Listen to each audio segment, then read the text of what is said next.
Λοιπόν, σας καλημερίζω και επίσημα λοιπόν στο δεύτερο Patras Motor Show. Μεγάλη χορηγή Αχαϊκό Edelweiss, Ford Latanaz, Καφέ Σταθμός, Αλφα Ελλάς.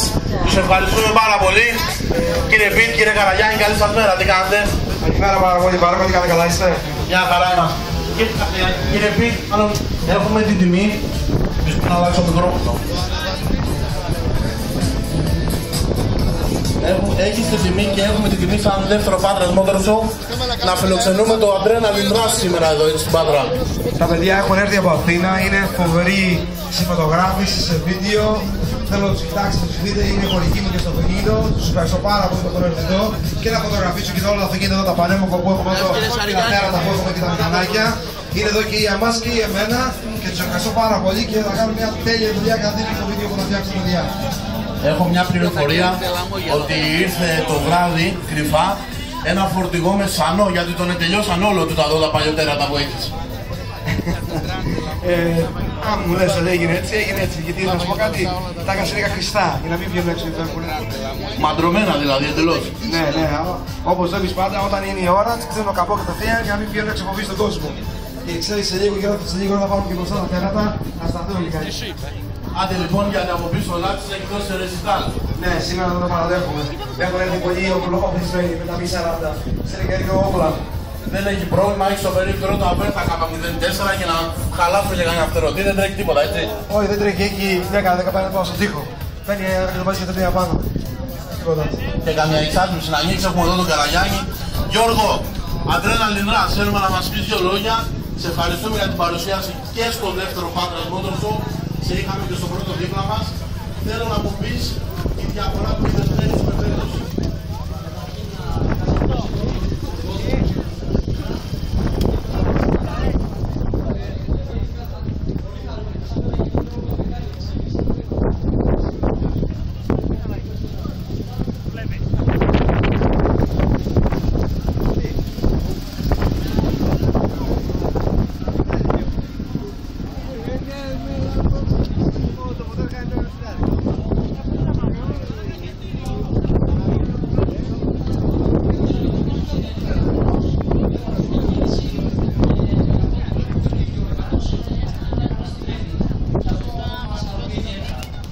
Σε ευχαριστούμε από την πλευρά της Φίλιππα που μας τιμάει να λέει καλά λόγια ένας άνθρωπος που έχει πάει σε πολλές διοργανώσεις. Σε ευχαριστούμε που ήρθες. Adrenaline Rush, λοιπόν, θα έχουμε πολύ σύντομα ελπίζω βιντεάκια και φωτογραφίες. Θα αγωνιζόμαστε να τα ανεβάζουμε όσο γίνεται πιο γρήγορα, να ενημερώνεται ο κόσμος πιο σύντομα. Θα έχουμε φωτογραφίες, θα έχουμε βίντεο με την καλύτερη εικόνα, μουσική, ό,τι καλύτερο μπορούμε να κάνουμε. Σε ευχαριστούμε πάρα πολύ. Πάμε να ξεκινήσουμε λοιπόν το event του Ελληνικού Ερυθρού Σταυρού. Να προσκαλέσουμε όλο τον κόσμο λοιπόν, όλους τους θεατές του δεύτερου Patra Motor Show να έρθουν μπροστά στον χώρο της επίδειξης για να παρακολουθήσουν πρώτες βοήθειες, να παρακολουθήσουν απεκλωβισμό οδηγού από όχημα μετά από μελέ, το λεγόμενο μελέ στη γλώσσα τη δική μας, δηλαδή μετά από κάποιο τροχαίο που θα έχει συμβεί. Είναι πράγματα που μπορούν να συμβούν στον καθένα ξεχωριστά, στον καθένα καθημερινά και θα πρέπει να έχει γνώση.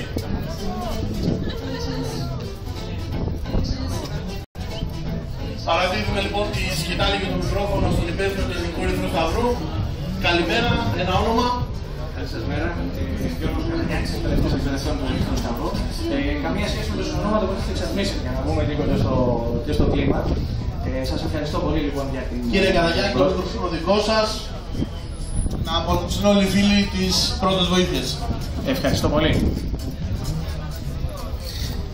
Καλή σας μέρα κυρίες και κύριοι. Θα προσπαθήσουμε στο επόμενο μισάωρο να δείξουμε 4 βασικές δεξιότητες πρώτων βοηθειών. Επιλέξαμε πράγματα και καταστάσεις τα οποία όντως μπορεί να συμβούν στον καθένα. Η φιλοσοφία της εκπαίδευσης του Ερυθρού Σταυρού όσον αφορά στις πρώτες βοήθειες είναι ότι ένα ατύχημα μπορεί να συμβεί στον οποιονδήποτε και το κυριότερο μπορεί να συμβεί οποιαδήποτε στιγμή της ημέρας, σε οποιοδήποτε περιβάλλον, από τις διακοπές μας μέχρι ένα επικίνδυνο σπορ.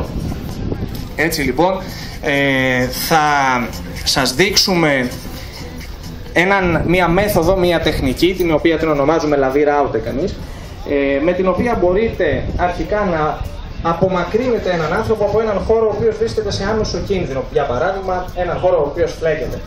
Στη συνέχεια θα εφαρμόσουμε αυτή τη τεχνική για να δούμε πώς θα απομακρύνουμε έναν άνθρωπο από ένα αυτοκίνητο το οποίο θέτει τον οδηγό του σε άμεσο κίνδυνο. Για παράδειγμα, πάω ξύλο, εάν το αυτοκίνητο έχει πάρει φωτιά. Στη συνέχεια θα δούμε πώς θα φροντίσουμε έναν άνθρωπο ο οποίος έχει χάσει τις αισθήσεις του. Και τέλος θα σας κάνουμε μία σύντομη εκπίδειξη καρδιοαναπνευστικής αναζωογόνησης. Αυτό που εσφαλμένα βέβαια λέγεται στην λογοτεχνία και στην τηλεόραση μαλάξης, φυλή της ζωής και όλα τα σχετικά. Ας ξεκινήσουμε όμως με την τεχνική της διάσωσης από άμεσο κίνδυνο. Θα τη δείξουμε 2 φορές, μία σε πραγματικό χρόνο και μία με κάποιο σχεδιασμό.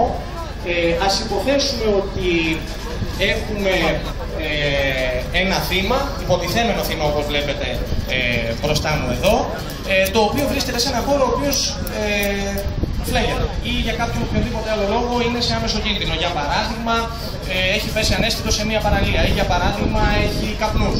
Θα δούμε λοιπόν, θα μας δείξει ο κ. Χρυσαφόπουλος, με ποιον τρόπο θα τραβήξουμε λίγο από το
στέκεται με τα πόδια του δεξιά και αριστερά από το κεφάλι του θύματος, φροντίζει τα μαλλιά, βάζει τα χέρια του σαν φτιάρι κάτω από τον αυχένα του θύματος και πιάνοντας λίγο και την πλάτη και σηκώνει το θύμα προσέχοντας να σηκώσει με τη μέση, με τα πόδια με τη μέση, να μην καταπονήσουμε τη μέση. Στη συνέχεια έχει σταθεροποιήσει το θύμα με τα χέρια και με τα πόδια του για να μην του φύγει δεξιά-αριστερά προς πίσω. Θα πιάσει το θύμα από το ένα χέρι του, όπως βλέπετε και κάνει ο εκπαιδευτής τώρα, θα φροντίσει να έχει όλα τα δάχτυλα απ' έξω, ακόμα και τον αντίχειρα, και θα σηκώσει το βήμα, πάλι φροντίζοντας να σηκώσει με τα πόδια και όχι με τη μέση, και θα απομακρύνει το βήμα. Επαναλαμβάνουμε ότι αυτή η τεχνική ονομάζουμε εμείς δηλαδή ράου στα γερμανικά, σημαίνει αντούδιανος, άγαρχος. Σημαίνει ότι αυτή η τεχνική δεν θα σεβαστεί ένα τραυματία, πιθανώς να του επιδεινώσει το πάθο το τραυματισμό. Η λογική όμως με τις τεχνικές είναι ότι το θύμα μας βρίσκεται σε άμεσο κίνδυνο, αν δεν το μεταπτυχίσουμε θα μας πεθάνει στα επόμενα δευτερόλεπτα. Ένα πολύ σημαντικό θέμα στην αντιμετώπιση τραυματιών είναι ότι δεν πρέπει να σκεφτόμαστε μόνο τις πρώτες βοήθειες που θα παράσχουμε εμείς. Πολύ σημαντικό θέμα είναι πάντοτε να φροντίσουμε να ειδοποιήσουμε εγκαίρως τις υπηρεσίες εκτάκτου ανάγκης. Μπορούμε να μείνουμε επάπειρον να παράσχουμε πρώτες βοήθειες, να κάνουμε κάποια αναπνευστική αναζωογόνηση και ποτέ να μην μπορέσουμε να ειδοποιήσουμε σωστά τις υπηρεσίες εκτάκτου ανάγκης. Έχουν καταγραφεί πάρα πολλά περιστατικά ανθρώπων οι οποίοι έπαιρναν τηλέφωνο του πυροσβεστικού του εκάστοτε στην αστυνομία και έλεγαν το εξής χαρακτηριστικό, ότι έχω χτύπησε Ελλάδα. Κάνω συλλογή, μπορεί να μάξει. Γλωβάψε το έτσι μπορεί. Παίρνοντας τηλέφωνο την πυροσβεστική υπηρεσία του εκάστοτε στην αστυνομία, να δώσουν όλα αυτά τα στοιχεία τα οποία θα βοηθήσουν αυτές τις υπηρεσίες εκτάκτου ανάγκης να έχουν πιο γρήγορα σε εμάς.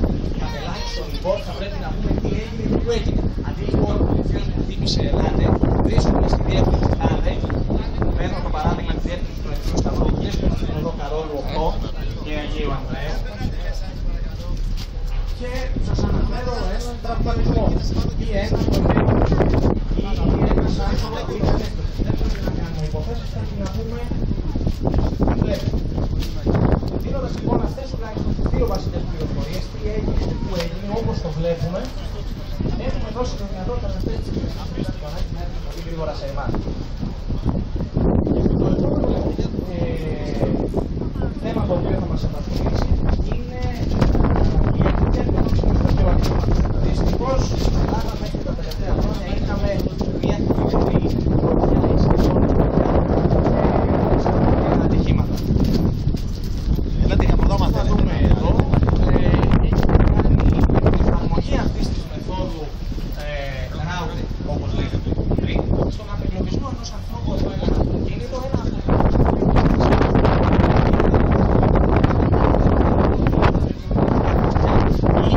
ή το αυτοκίνητο βρίσκεται πάνω σε ράγια στην αρχή κινητοποιημένο και έρχεται το είναι δηλαδή και πάλι ότι δεν έχουμε τον χρόνο να αντιμετωπίσουμε τους τραυματισμούς αυτού του θύματος και πρέπει να αποφυνάσουμε να κάνουμε δηλαδή γρήγορα από την θέση στην οποία βρίσκεται για την κινδυνεύει. Ας το δούμε και πάλι, κύριε Ξανθόπουλε, σε γρήγορη κίνηση, με πραγματικό χρόνο και μετά.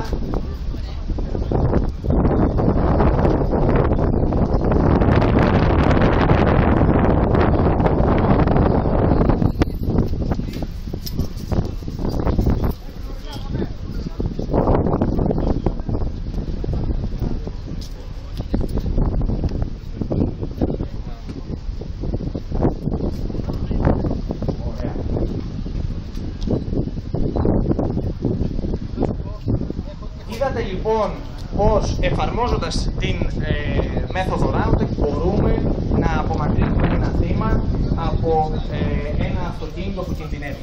Ας πάμε να το δούμε βήμα-βήμα και θα σας παρακαλέσω να κοιτάξετε μέσα στο αυτοκίνητο. Βλέπετε έχουμε ένα θύμα σε ένα αυτοκίνητο τρακαρισμένο. Η δουλειά του διασώστη, το έργο του διασώστη ξεκινάει από το πώς θα προσεγγίσει. Είναι αυτός ο ανθρώπος που προσέγγισε από την πίσω πλευρά του αυτοκίνητου. Προσέγγισε από την μπροστά πλευρά του αυτοκίνητου. Αυτό μας βοηθάει αφενός να εκτιμήσουμε καλύτερα την κατάσταση του θύματος. Να ρωτήσω κάτι, παιδιά, συγγνώμη. Τα Honda είναι καλά. Είναι καλά αυτοκίνητα τα Honda. Τα παράθυρα ανοιχτά, διευνοεί τους λόγους. Εάν τα παράθυρα είναι κλειστά και το αυτοκίνητο έχει μέσα καπνούς, ανοίγοντας την πόρτα θα μας έρθει όλος ο καπνός στο πρόσωπο. Έτσι λοιπόν, ανοίγοντας την πόρτα από την μεριά που ανοίγει την πόρτα, ο διασώστης μπορεί... Συγγνώμη, να σας κάνω μια ερώτηση. Η γνώμη σας για τα Honda ποια είναι? Χάλια. Χάλια, Καθόλου. Τρίπκοι κουμπαράδες. Ρίχνεις και τρέχεις 200 άλογα. Δεν μπορώ να πάρω το 2000 τροφές. Ας πω, σε θέλουμε. Έχεις δεκαρίτσα.